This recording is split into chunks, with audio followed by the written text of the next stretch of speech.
তারেক রহমানের জন্য উনি প্রথমবার বাংলাদেশ জাতীয়তাবাদী দলের হয়ে মনোনীত হয়ে উনি নির্বাচন করবেন, সংসদে যাবেন এবং সংসদে গেলেই ইনশাআল্লাহ বিএনপি ক্ষমতায় গেলে উনি প্রধানমন্ত্রী হবেন। জানাচ্ছি আমি জুয়েল হাসান। আপনারা দেখছেন যে বগুড়া জেলা যুব দলের উদ্যোগে এবং সাবগ্রাম ইউনিয়ন যুব দলের আয়োজনে নির্বাচন উপলক্ষে কিন্তু গণসংযোগ এবং লিফলেট বিতরণের যে কর্মসূচি সেটি এখন আপনাদের সামনে সরাসরি আমি দেখানোর চেষ্টা করছি। আপনারা দেখছেন যে তাদের এই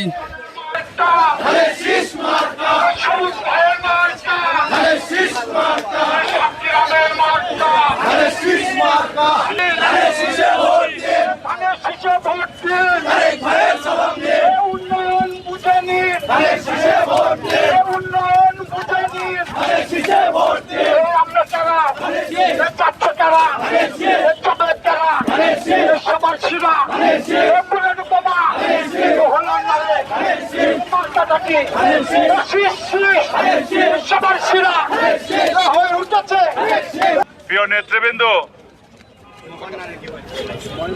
আপনারা জানেন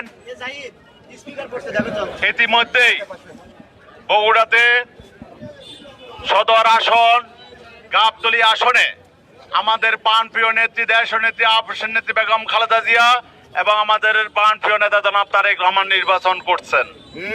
এই নির্বাচনে তাদের অংশগ্রহণের মাধ্যমে শুধু বগুড়া নয় তথা সমগ্র উত্তরাঞ্চলে ধানের শীষের আজকে ঢেউ উঠেছে।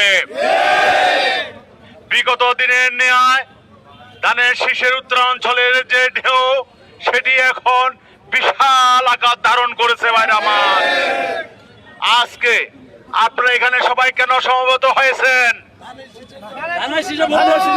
ধানের শীষের জন্য জনাব তারেক রহমানকে বিশাল ভোটে ব্যবধানে জয়লাভ করানোর জন্য, তাই না? আমরা সবাই ধানের শীষের সৈনিক, আমরা সবাই জিয়ার সৈনিক, আমরা সবাই খালেদা জিয়ার সৈনিক, আমরা সবাই তারেক জিয়ার সৈনিক। প্রিয় ভাইরা আমার, নির্বাচনের সময় যে তিন ব্যক্তি সৈনিক হিসাবে আমরা স্বীকার করেছি, তাদের আদর্শ তাদের নেতৃত্ব বুকে ধারণ করে আমাদেরকে চলতে হবে, তাই না? বাংলাদেশের মানুষ এই তিনজনের আদর্শকে নেতৃত্বকে ধারণ করে, তাই না? তাহলে আমাদের সবাইকে তাদের যে নির্দেশনা, তাদের যে রোডম্যাপ, তাদের যে বাংলাদেশের মানুষের জন্য আগামী দিনের যে বাস্তবায়ন করবে, বাংলাদেশের মানুষকে সুখী সমৃদ্ধ রাখার জন্য, বাংলাদেশের মানুষকে বিশ্বের মানচিত্রে উঁচু মানের করে মাথা তুলে দাঁড়ানোর জন্য যে 31 দফা কর্মসূচি দিয়েছে, এই কর্মসূচিকে আমাদের যুব দলের প্রত্যেক ভাইকে মানুষের সামনে তুলে ধরতে হবে।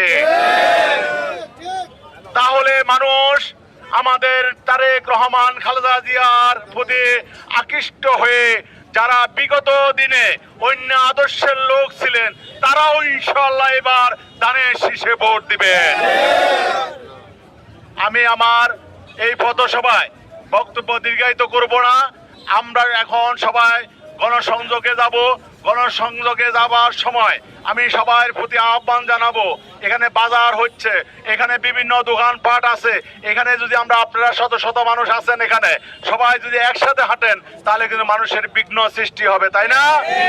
আমাদেরকে সবাইকে ভাগ হয়ে কয়েকজন করে করে আমরা সবাই বিভিন্ন দোকানে যাব, আমাদের ভাইদেরকে আমরা বুঝাবো।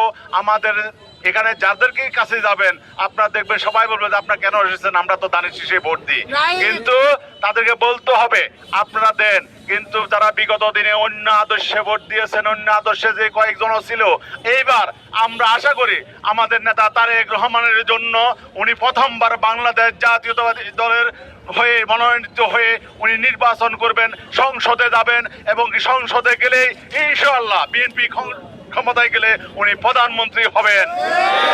এই জন্য তাকে ব্যাপক হারে ভোটের মাধ্যমে আমাদেরকে ইতিহাস সৃষ্টি করতে হবে এই বগুড়ার থেকে, যাতে উনি সর্বোচ্চ ভোট পেয়ে ইতিহাস সৃষ্টি করে, যেটা বিগত দিনে আগামী দিনে সব সময় মানুষ স্মরণ করবে যে সর্বোচ্চ প্রথমবারে সর্বোচ্চ ভোটের ব্যবধানে তারেক রহমান জয়লাভ করেছে। এই জন্য আমাদেরকে যারা অন্যমুখী ভোটার ছিল তাদেরকে আমাদের পক্ষে নিয়ে এসে ধানের শীষে নিয়ে আসার জন্য সবাইকে কাজ করতে হবে, সুশৃঙ্খলভাবে সুন্দরভাবে মানুষের সাথে আমাদের কথা বলতে হবে, বুঝাতে হবে, তাই না?